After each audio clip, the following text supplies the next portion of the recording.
एक त्रिभुज का निर्माण करना जब दो भुजाओं की लंबाई और उनके बीच के कोण का माप दिया गया हो। इसको SAS कसौटी भी कहते हैं। SAS कसौटी में त्रिभुज के निर्माण के लिए हमेशा त्रिभुज के दो भुजाओं और एक कोण का माप दिया होता है। इन दिए गए मापों की सहायता से त्रिभुज का निर्माण किया जा सकता है।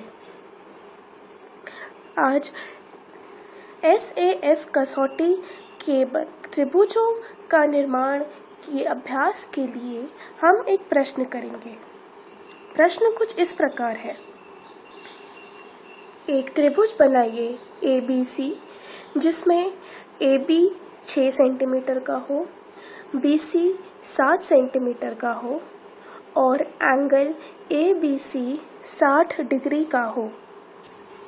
इस प्रश्न के हल के लिए सबसे पहले हम 6 सेंटीमीटर लंबाई की एक रेखा खींचेंगे और इस रेखा को नाम देंगे रेखा AB। दूसरे चरण के लिए B पर किरण BX खींचेंगे जो B के साथ 60 डिग्री का कोण बना रही हो।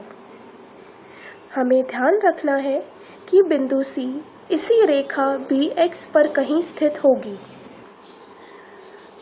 हमें पता है कि बिंदु C बिंदु B से 7 सेंटीमीटर की दूरी पर है, अतः B को केंद्र मानकर त्रिज्या की सहायता से 7 सेंटीमीटर दूर एक चाप खींचेंगे।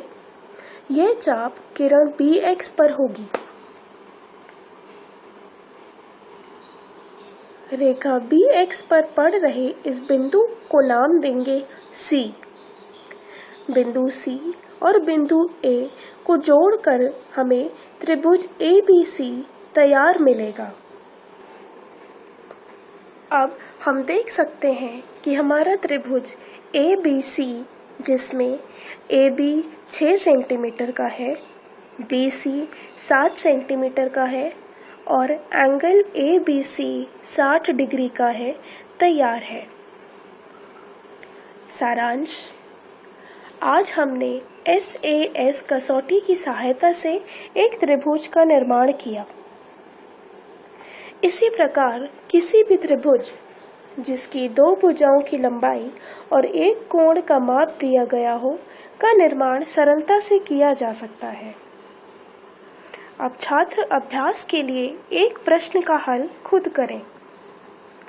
एक त्रिभुज XYZ का निर्माण करें जिसमें XY 3 सेंटीमीटर का हो, XZ 5 सेंटीमीटर का हो और एंगल YXZ 55 डिग्री का हो।